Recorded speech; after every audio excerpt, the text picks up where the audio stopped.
on fait un petit travail de groupe, donc en gros les TP qu'on a toutes les semaines à travailler ensemble pour s'entraîner pour nos futurs concours. Et donc ici là on fait un petit travail à 4 qui est une activité commune en fait sur le TP, et en fait on résout les différentes questions, on étudie sur nos différents systèmes ce qu'il faut qu'on fasse, ce qu'il faut qu'on voit, ce qu'on doit étudier, ce qu'on doit calculer, mesurer avec des différents outils.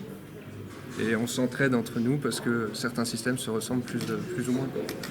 Chacun a un sujet, un support attribué, un système, et on doit répondre à une problématique posée sur un sujet, et on doit répondre à des questions.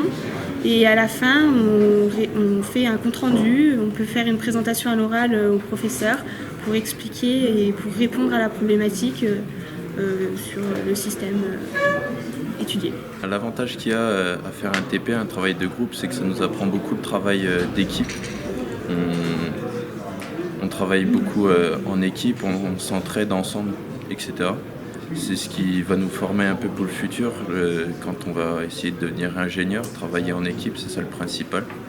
Puis les avantages du TP, c'est surtout aussi qu'on a un bon côté pratique, ça nous apporte des connaissances beaucoup technologiques et pratiques, ça nous apprend à travailler sur les systèmes industriels.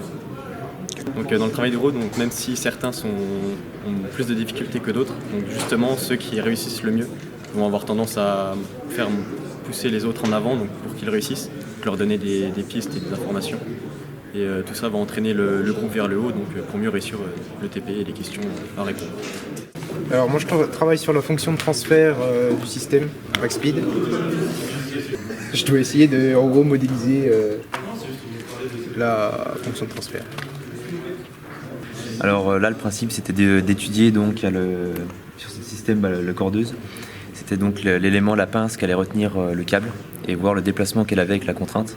Donc pour ça, on a fait une simulation ici où on voyait le déplacement au final qui était exercé, ainsi que l'étude sur la machine avec la pression qu'elle tirait sur le câble. Et à la fin du TP, on travaille à plusieurs, et donc il y a un chef de projet qui va récupérer l'ensemble de travail de chacun des éléments des personnes du groupe. Et avec ça, il va donc faire un compte-rendu où il va passer à l'oral, ainsi qu'une fiche où chacun va remplir un résumé de sa partie et les conclusions qu'il en a tirées.